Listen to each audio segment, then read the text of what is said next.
নমস্কার। আজ শুভ চতুর্থীর রাত। আকাশে চাঁদ উঠেছে আর চারপাশে যেন হালকা শিউলির গন্ধ। মনটা আনচান করছে, কারণ মা যে আসছেন।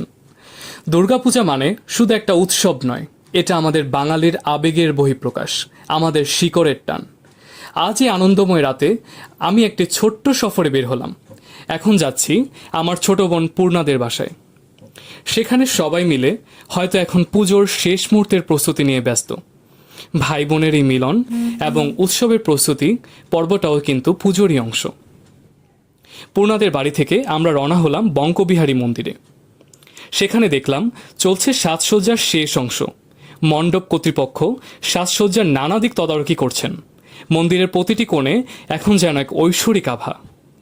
এরপর গেলাম আমাদের সবার প্রিয় প্রজন্ম প্রত্যাশা দুর্গাপূজা মণ্ডপে। এখানকার মণ্ডপ সজ্জা বরাবর একটু অন্যরকম হয়। দেখলাম থিম অনুযায়ী প্রতিমা তৈরি এবং মণ্ডপের আলোকসজ্জার কাজ জোর কদমে চলছে।